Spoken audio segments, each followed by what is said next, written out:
Wheaties presents Night Beat.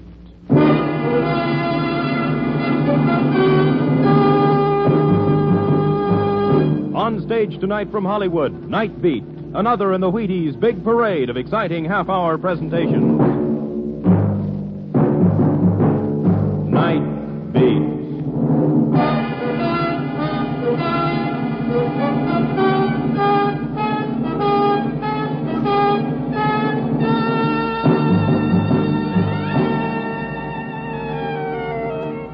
Hi, this is Randy Stone. I cover the Night Beat for the Chicago Star. Stories start in many ways. That night, my story began with the innocent ringing of my telephone.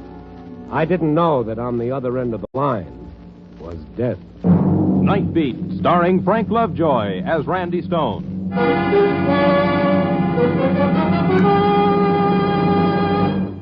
When you get up and stretch and find your way to the kitchen tomorrow, reach for the Wheaties. Lay spoon to whole wheat. Whole wheat that can help make a difference all morning long. Start a good breakfast with Wheaties for the roll-up-your-sleeves kind of energy that can make the morning go smoother. There's a whole kernel of wheat in every Wheaties flake. You got it? A whole kernel of wheat in every Wheaties flake. That's why Wheaties can do so much. That's why Wheaties at 7 can really help at 11. Tumble out those golden flakes, pour on the milk, put on the fruit, pick up the spoon, and smile. You're getting nourishment to help send you through the morning on high. You do it. Help yourself to Breakfast of Champions.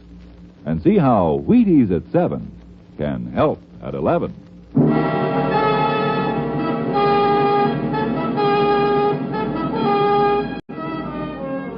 It was my night off.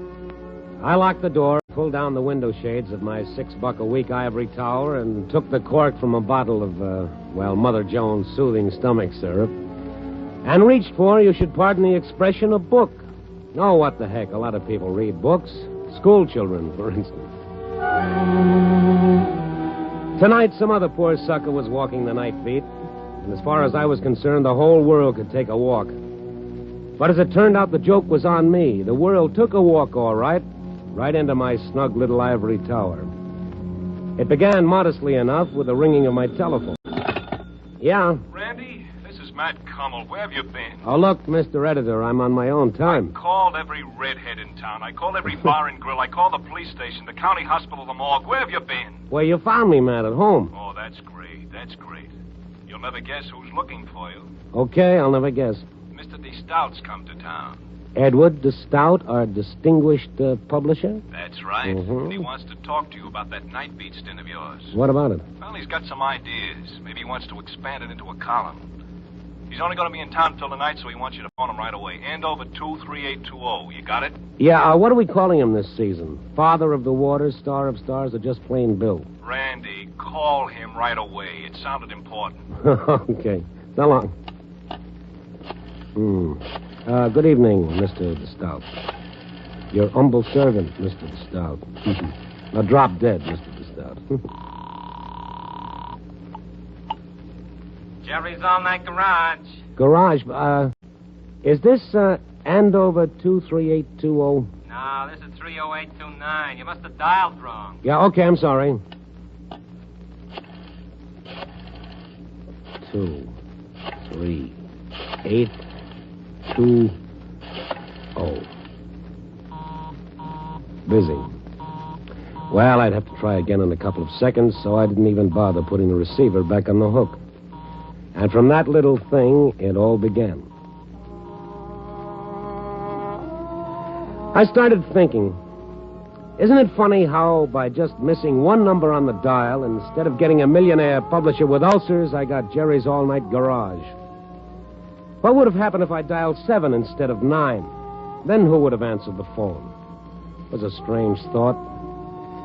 Through this little dial, the whole city was at my fingertips. I remembered reading somewhere that there were 6 million telephone combinations on one dial. Then on the spur of the moment, I did a dumb thing. I spun the dial 7 times in rapid succession without even looking at the numbers. And the phone started ringing. I had a connection. Where was it ringing? Who had destiny chosen to get my call? Some frowsy little gal crying her eyes out in a back bedroom? A dozing night watchman in an office closed for the night? Was my call interrupting a family brawl in some dark flat on the north side? Was it breaking up the sleep of some poor guy working a night shift? Well, wherever it was ringing, there was no answer. So I tried dialing the Stout's number again. I thought, what a swell idea for a column. The whole city at your fingertips. Still busy. So, again, just for the fun of it, and without looking at the phone, I dialed 7 times.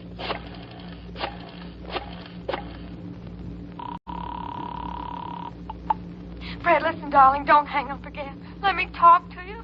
Please, please, darling. Hey, what is this? What? Oh, I thought... What do you want? Oh, nothing. I must have dialed the wrong number. I'm sorry. Wait a minute. Don't hang up. Maybe you can help me. Help you? What is it? My life's in danger. Come again? I've got to have a doctor right away. Well, I'll call one for you. But I can't have any doctor. I've got to call one who would understand. One who wouldn't betray Fred. Then why don't you call Fred's doctor? I've called Dr. Bechtel. Bechtel? Yes, Russell Bechtel. He's Fred's doctor. But his nurse says he's out on a call and she doesn't know where to reach him. I couldn't tell her the trouble I'm in. She wouldn't understand. She'd only tell me to call the police. The police? Yes. Fred's had one of his attacks. He's threatened to kill me again. And this time he's gone for a gun. Oh, well then, sister, you better call the police. No! They'd put Fred away for good, and I couldn't stand that. I'd rather be dead. I get it. You don't believe it. Oh, you catch on fast. Who put you up to it, honey? Sounds like the boys on the police beat. Listen, you've got to believe me. Does it say so in the Constitution? Look, I'm pretty busy. Please, you've got to. You've just got to. You've got to. Wait a minute. How could this be a gag? You didn't call me. I called you. I swear I'm telling you the truth. You've just got to believe me. It's my only chance. Keep talking. Look, I don't know who you are or how you happen to call this number, but if you don't help me, I'm finished. All Fred needs is a doctor, one we can depend on. Fred's been sick for a long time. When he gets these spells, he temporarily goes out of his mind. And Dr. Bechtel can always snap him out of it. Well, we'll call him. But I told you I can't reach Dr. Bechtel. Well... Oh, you must believe me. And you've got to promise not to call the police. What are you talking about? If your life's really in danger, of course I'll call the police. All right, then just forget the whole thing. Goodbye. Wait a minute. Don't hang up. Just give me a chance to catch my breath, will you? Now, let me see.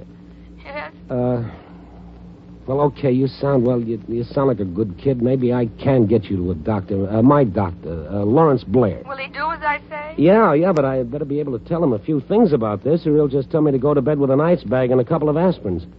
Now, just who is this guy, Fred? He's my husband, Fred Schwery. He threatened to kill you? Yes, as soon as he returns. Why don't you get out of the house before he returns? I'm not in my house. Oh? We were out driving when he got this spell. Oh, it was terrible. Terrible. All right. Now, try to relax. Now, tell me about it. We started accusing me of not loving him anymore. And he threatened me like a madman. Yeah? And then he drove me to the studio and locked me in. Said he was going for a gun to kill me. Where is this studio? I'm not sure. I didn't watch closely.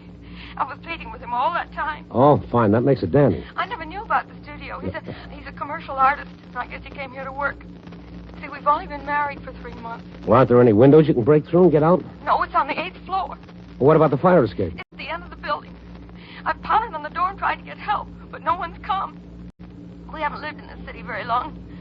I've called a few friends we know, but no one's home. I don't know what to do. Now, look, there's no time for that.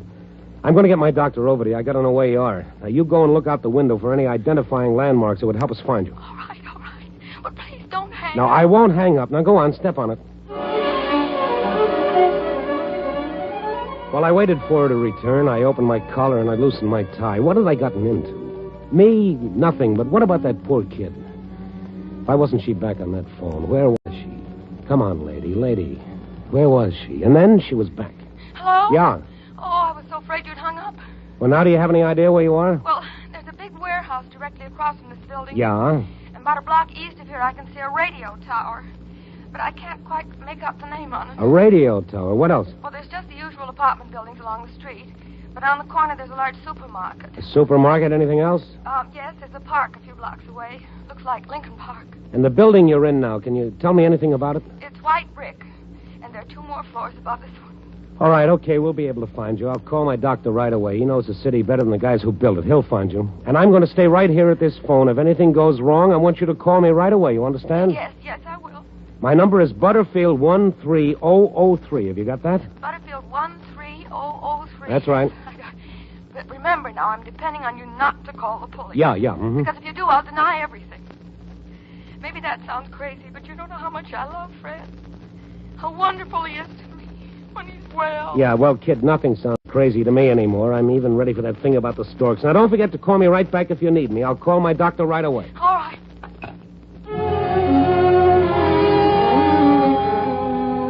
When I hung up the phone, I was ready for a blood transfusion. I tried to light a cigarette, but the match shook so much you'd have thought I was signaling somebody.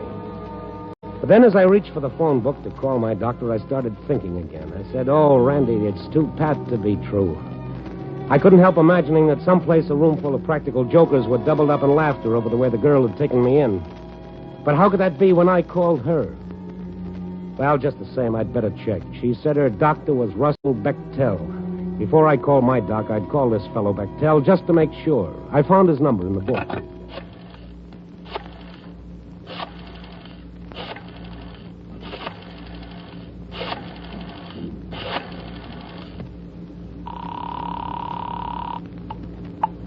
Edgewater 66989. Dr. Bechtel's office? Yes. Who's calling, please? I'm a newspaperman on the store. I'd like to talk to the doctor. Oh, I'm sorry. He's not in now. He's out on a call. Can I help you? Well, maybe. Does the doctor have a patient named Fred Schwery? Well, these things are confidential. Yes, look, ma'am, there's no time for that. A few moments ago, I spoke to Fred Schwery's wife. Well? She told me that Schwery had gone into a violent fit of some kind. He's had another attack? Yes, he's got her locked in his studio, and he's gone for a gun to kill her. Then you'd better call the police right away. You mean she was telling me the truth? I mean, Fred Schwery's a dangerous paranoiac. He's had 3 attacks in the last 2 months. Why wasn't he put away? Oh, the doctors begged that girl to commit him to asylum, but she's so stubborn. You know the address of Schwery's studio? No. The doctor might. But I've no way of reaching him till he calls in. Our records show only Mr. Schwery's home address. All right, thank you. Will you please call me back if you reach the doctor? My number is Butterfield 13003. Yes, of course, but what are you going to do? Well, I don't know. She wants me to get my own doctor out there. She gave me enough landmarks to find the place. Oh, then you'd better hurry, because if Schwery's had another one of his attacks, and he gets to that girl with a gun, you'll never find her alive. Yes, I know. Goodbye, thank you. So the poor kid had been telling me the truth. I know I ought to call the police, but I remembered her saying that if I did, she'd deny ever talking to me. Yes, and maybe she was stubborn like the nurse said, but she was also a mighty brave kid. I started looking through the phone book for my doctor's number. Black, Blaine, oh, where is it? Is it Blair, Jasper, Lawrence? There it is, Dr. Lawrence Blair, Radcliffe 41079. Before I could dial the number, my phone started ringing. Yeah? I can only talk for a second. I was looking down. I just saw Fred drive up in the car. It's too late for the doctor. Yeah, but not for the police. I'll call him right away. No, you can't. But don't you see your life is in danger? If he's insane, he's got to be restrained. Oh, please give me a little time to try to handle it my way. No, I refuse to. Then I'll tell Fred the police are coming for him. Give him a chance to get away. But you don't understand. I only understand that I love Fred. Nothing else matters one bit. I've talked him out of these attacks before, and I'm going to try to do it again. All right. How much time do you want? Give me half an hour. No, 15 minutes. If you don't call back in 15 minutes, I'll know you're in trouble, and I'll have the police out there at once. 15 minutes. All right, now I've got to hang up. He's unlocking the door. Now remember, 15 minutes. Yes, I've got to hang up now.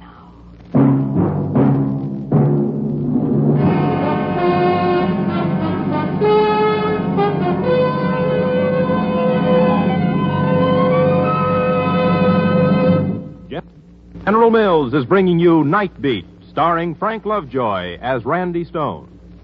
Salesmen can sell better, farmers can farm better, housewives can housewife better on a better breakfast. Sure, and sure as you start with Wheaties, you're going to have a good start to a better breakfast. Yup, whatever you do, whatever your job, do it better, smoother, easier with Wheaties to help. Because there's a whole kernel of wheat for every Wheaties flake. And what a difference that can make.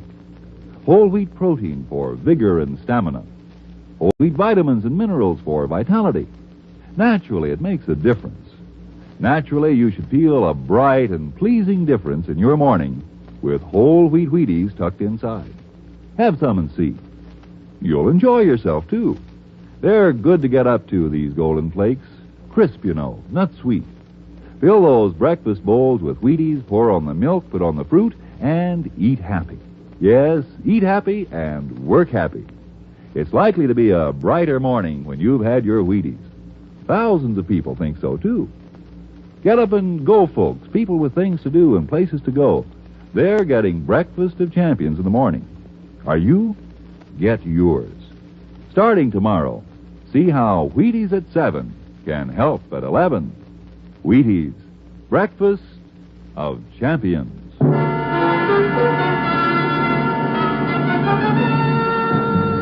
now back to Night Beat and Randy Stone. This time I'd hit the jackpot in spades. I was just doodling on the phone, spinning the dial without even watching it, when I got a girl waiting to be killed by her crazed husband. I promised to wait 15 minutes to give her a chance to snap the guy out of it. And if I didn't hear from her at the end of that time, I was to call the police. I wasn't sure my watch was right, so I dialed for the correct time.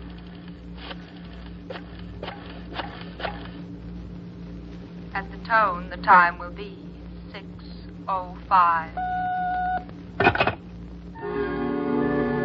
My watch was a couple of minutes slow. I reset it exactly. 6:05. Okay, if I didn't hear from her by 6:20, I'd call the police. Her husband was with her now. I could close my eyes and see that madman threatening her life in that studio. I felt my stomach cramp up like a troop of Boy Scouts were practicing their nuts. Why had I promised to wait? Maybe this was her. I felt tiny chills race up and down my fingers as I reached for the phone. Yeah? I want to speak to Margie. Huh? Tell her it's Hal. Go on, call her the phone, you hear me? Look, pal, you've got the wrong number. So long. Wait a minute, just wait a minute. Look, will you hang up? Don't give me none of your lip, mister. You just call Margie to the phone. I'm expecting an important call. Hang up. Yeah, well, let me tell... Dope. Oh, what time was it? 6:07. I took the watch off my wrist and set it on the telephone table under the lamp so I could see it easily. I watched the tiny hands circling so slow. 6:08. What was happening in that studio? This might be her. Yeah? This is a nationwide radio survey. What's that? Are you listening to your radio? Will you please hang up? I'm expecting an important call. Oh, I'm sorry to have bothered you, sir. Thank you. What if she'd call when someone else was on the phone? I had to keep the line clear.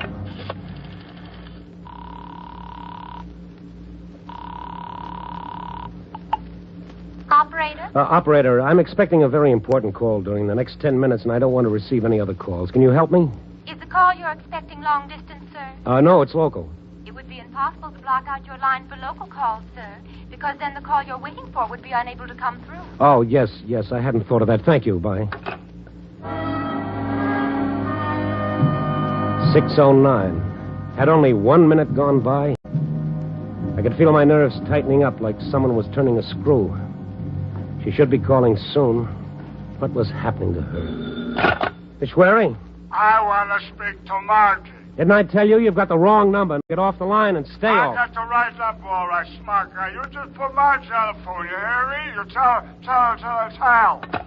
Why doesn't that bum stop calling? Why didn't he stop? Oh, okay. Come on, relax, kid. Relax. 6:12. Why had I promised to wait? I should be calling the cops right now.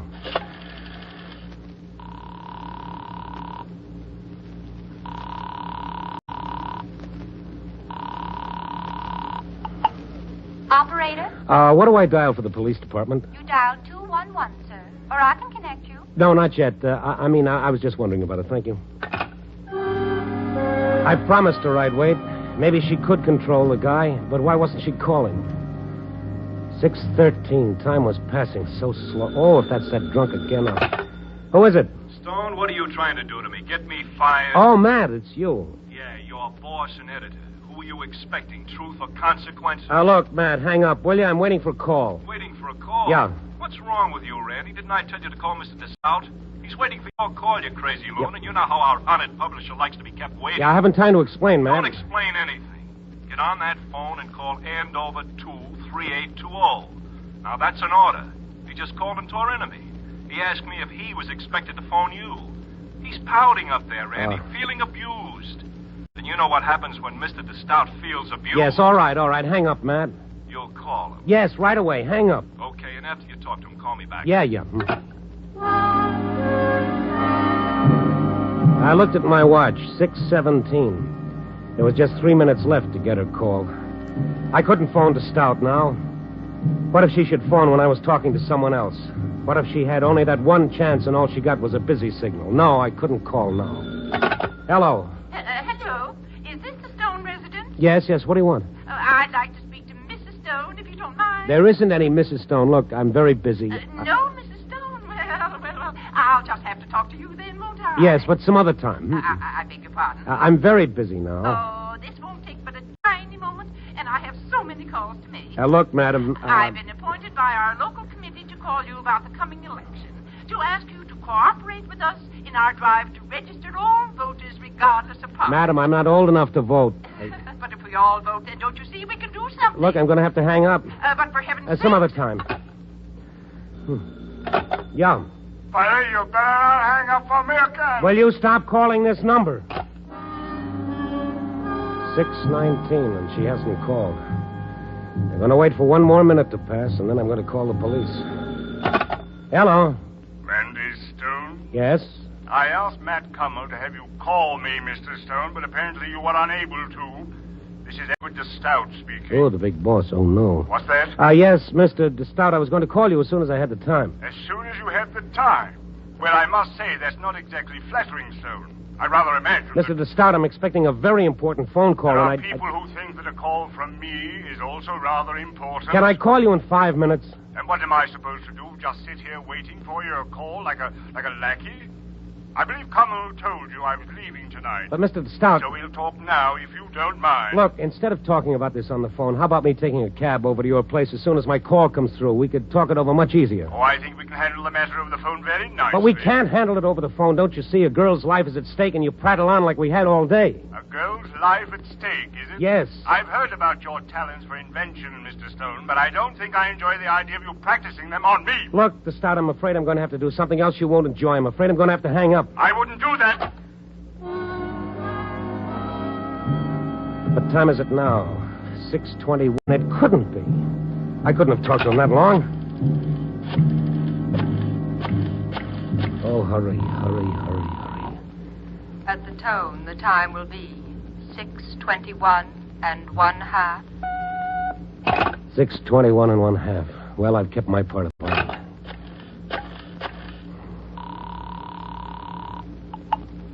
Police Department, Sergeant Harris speaking. Oh, Harris, this is Randy Stone. Listen to me closely. We don't have any time to lose. What's up, kid? You better send out an all-points alarm on this. It's got to be fast. Hey, slow down. I can't understand you. Look, a while ago I spoke to a girl on the phone. She told me her life was in danger. She was locked in a studio and her husband was coming there to kill her. Easy now, easy. I gotta write this down. You gotta move fast or we're not gonna make it. Go on. This husband of hers, he's insane. He became violent. How long ago did you talk to this dame? 15 minutes ago. Why don't you call us right away? I'll tell you all about it later. We gotta get to her. Okay. What's the address of this studio? I don't know her address. It's the first time I ever spoke to her. Hey, Stone, you've been drinking. No, I'm telling you the truth. So how are we supposed to find her? Well, she gave me a landmark she saw from her window. She gave me enough so you guys can get right to her. All right. What are they? All right, now let me see. She said her window looks right out on the blank walls of a warehouse. Whose warehouse? Well, she didn't say. Oh, that's a big help. Next. Well, she could see the tower of a radio station about a block away. Could she make out the call letters of the station? No. That's no good. What else? What do you mean, no good? How many stations you got on your radio, Stone? What else? Well, there's a supermarket down the street, a big supermarket. Supermarkets are all over the place. Yeah, but this one's near Lincoln Park. What does that mean? The whole north side's near Lincoln Park. What else? Nothing else. You add all those things up, it's got to lead you somewhere. Yeah, we could find her all right in 3 or 4 hours. But that's no good. The fact she hasn't called back means she's in trouble. If you don't get there right away, it'll be too late. Hey, wait. What? Why, we're a couple of dopes. What do you mean? She call you, would you call her? I called her. Okay, we're in business. Huh? We'll have a squad car out to that studio in 3 minutes. I don't get it. You call her, don't you see? All you gotta do is give us her phone number, and through the phone company, we can trace down her address in 30 seconds. What number did you call? What number did I call? Come on, Stone, come on. We've got to move. But I don't know what number I called. I didn't even look at the dial. Come on, Stone, speak up. What number did you call? I don't know what number I called. You don't know? Don't you understand? I don't know. I'll never know. What? I was doodling with the phone, and she answered. Oh, well, I guess we'll just have to try to find her with the information you gave us. What? It's going to take a long time, but there's nothing else we can do, huh, Stone? Well, there's 6 million combinations on a dial. No, there's nothing else we can do.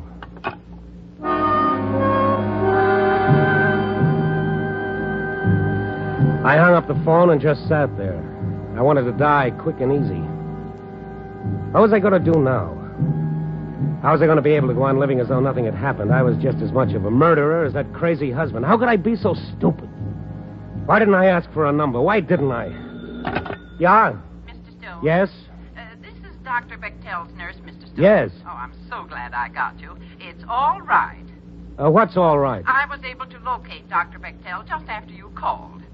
You what? He knew the address of the studio all right, and he got there in plenty of time. We're sending Sworry to a sanitarium for treatment. And the girl? Oh, she's fine. Had to give her a sedative, though. That's why she didn't call herself. But all's well that ends well, like they say. Oh, you know what I've been doing the last 15 minutes waiting for her call? I'm half nuts myself. I'm ready for a straitjacket. But, Mr. Stone... Why didn't you call me right away? But, Mr. Stone, I've been trying. Your line's been busy.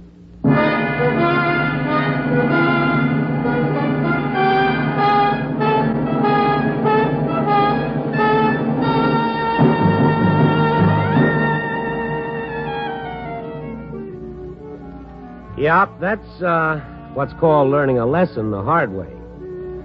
The lesson being that ivory towers went the way of hoop skirts and 60-cent steaks. Nope, there's no escaping from the world. We're all tied together, for better or worse, whether we like it or not. And no matter how well you lock your windows and bar your door, the dreams and the fears and the hopes of all your fellow men are still no farther away than your fingertips. Oh, no, I won't answer. No, I can't. Oh, well, what's the use? Yeah? Listen, I want to speak to Marge. Oh, shut up. Oh, you know something? Next month I may decide not to pay my phone bill. Copy... Oh, no, what am I doing?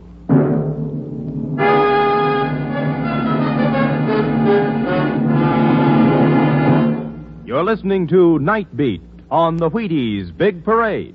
Oh, Frank Lovejoy. Yeah. How do you like that slogan we've got for Wheaties? Oh, you mean that one about 7 and 11? Yeah, you know. See how Wheaties at 7 can help at 11. Well, I think it's swell. How'd you happen to think of it? Well, can you keep a secret? Oh, Silent Frank, they call me. Shoot. Well, the other morning I missed my Wheaties. Imagine. And I tell you, Frank, by 11 o'clock I felt like I'd been put through the ringer. I was worn to a frazzle. Well, that just goes to show you. You know it.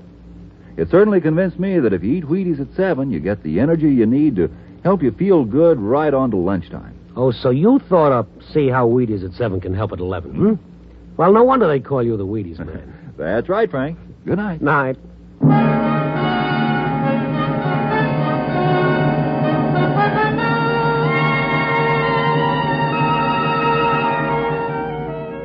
Night Beat, starring Frank Lovejoy, is produced and directed by Warren Lewis and written by Larry Marcus with music by Frank Worth. The part of the girl was played by Lorene Tuttle. Others in tonight's cast were Catherine Card, Barbara Dupar, Bill Lally, Peter Leeds, and Jay Novello. Frank Lovejoy will next be seen in Milton Sperling's production 3 Secrets, released by Warner Brothers.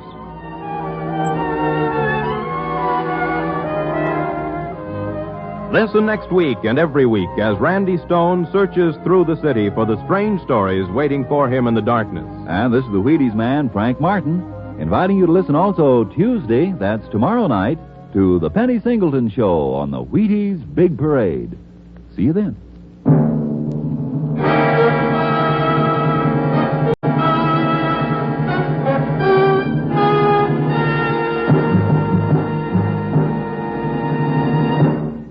Night Beat came to you from Hollywood.